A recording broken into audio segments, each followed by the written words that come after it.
కమనీయ విద్యద కామధేనువు భంగి కామితార్థంబుల కలుగజేయు సజ్జన విద్వాంస సంఘంబు లోపల మనుగాదను పుణ్యమాన్యుజేయు ఎన్ని దేశంబులకేగిన సాయమై తల్లి చందంబున తనుల బ్రోచు పన్నుగాదను పుణ్య పాపంబు నెరిగించు సాధించు ఇహ పరసాధనంబు అగ్ని కాలదు రాజుల కలవి కాదు నీళ్ల నానదు చోరుల పాలు కాదు సోదరుల చేత ఎప్పుడు పంచుకొనరాదు చెలగు విద్య ధనమునకు చేతు లేదు విద్య లాంటి గొప్ప విద్య ఏమీ లేదుట.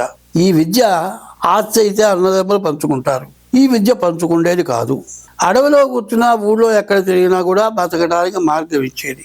ఈ విద్య రాజులు స్వాధీనం చేసుకునేది కాదు, ఎవరి వల్ల ఏమీ కాదు. కమనీయ విద్యదా కామధేనువు. కామధేనువు అంటే ఆవు, గోవు. ఆ గోవు ఉన్న చోట లక్ష్మి ఎప్పుడూ ఉంటుంది. అది అనుభవంలో చూస్తే కానీ తెలియదు విద్య అటువంటిది. కామధేనువు భంగి కామితార్థ కావలసినవన్నీ ఇస్తుంది. మంచి విద్వాంసులందరూ కూడా చూస్తే నాబోటి వాడు చెప్పే మాటలు వింటారు. అది సకల విద్యార్థుల మధ్యలో కూడా పూజింపబడతాడు విద్య గలవాడు. సజ్జన విద్వాంస సంఘము లోపల విద్యావంతుల సంఘంలో కూడా పడతాడు. సజ్జన విద్వాంస సంఘము లోపల ఎంతో పుణ్యవంతుడు, ఎంతో మంచివాడిని పూజింపబడతాడు. ఎన్ని దేశంబులకేగిన సాయమై ఇల్లు లేదు, వాకిల్ లేదు, పెళ్ళాలు లేదు, పిల్లలు లేదు, అందరినీ వదిలేసి ఎక్కడికి వెళ్ళినా విద్య వల్ల సహాయం వచ్చి బతుకుతాడు. ఎన్ని దేశంబుల సాయమై తల్లి చందమున తనలో బ్రోచు.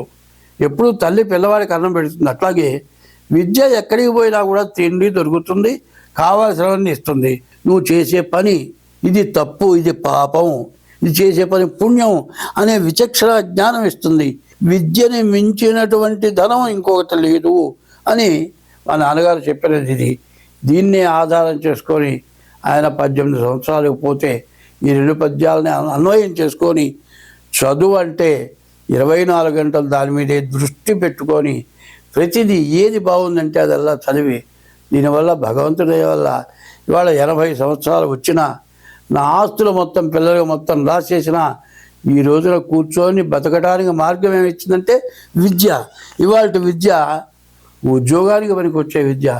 మా విద్య ఎటువంటిది? రామాయణం, భారతం, భాగవతం, సుమతి శతకం, వేమన శతకం, కృష్ణ శతకం, నరసింహ శతకం, దాశరథి శతకం ఇట్లాంటివి చదివితే జ్ఞానం కలిగింది. జ్ఞానంతో బతకగలుగుతున్నాం.